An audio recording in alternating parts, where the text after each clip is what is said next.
hypocritical Christians really put me off becoming a Christian. How can I look past this? Thank you for your honesty. I think one of the things I've discovered in life is that Christians are both the best and the worst advert for the Christian faith. The best because there are some incredibly wonderful, selfless, sacrificial, loving Christians, and I've been privileged in my life to have been impacted by quite a number of them. But the worst because I've also sadly interacted with plenty of people who've claimed the name of Christ and yet whose lifestyle and attitude has been anything but. And so when we meet people like that, I guess the question is, what is going on? What is going on in their life? Now, what do we mean by hypocrite? Hypocrite, the word hypocrite comes from the word actor, which means to wear a mask. In other words, if you're a hypocrite, you're pretending to be someone you're not. Now, if by hypocrite we're saying, well, here's a Christian and their life is a bit messed up, well, we have to remember that Christians are never claiming to have completely sorted lives. Being a Christian isn't being morally superior to someone else. Being a Christian is recognizing that you're no better than anyone else and you need forgiveness. So in a sense, if you see a Christian whose life isn't all morally superior to another person's, that doesn't mean they're a hypocrite. It just means they might have recognized that is the case and they need forgiveness and they need help. And that's what Christianity is all about. But if we come to embrace the forgiveness of Jesus, that should start to make a difference in our life.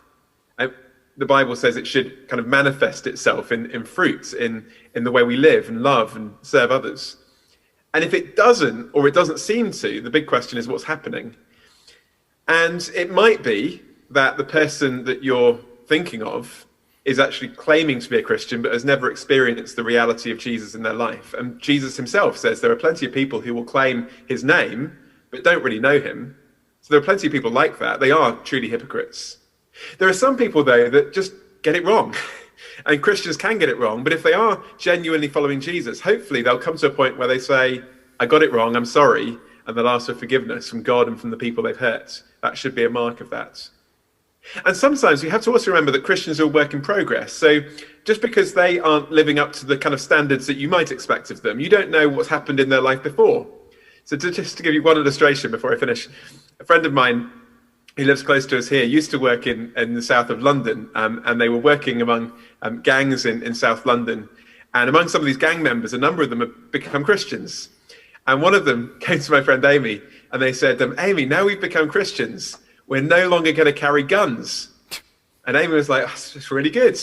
And then one of them pipes up and says, yes, now we're only going to carry knives. And I smile when I hear of that, because you think, well, I'm not a Christian, you might say, and I don't go around carrying a knife. But for them, in their context, that was progress. Sometimes we can be quick to judge others because they aren't what we expect them to be without knowing the context of where they might have come from.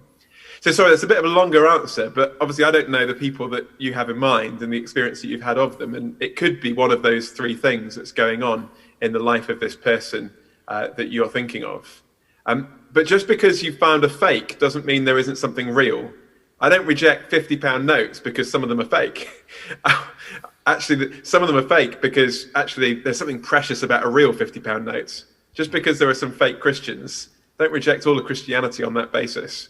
There are some really genuine ones and they can really, really make a difference.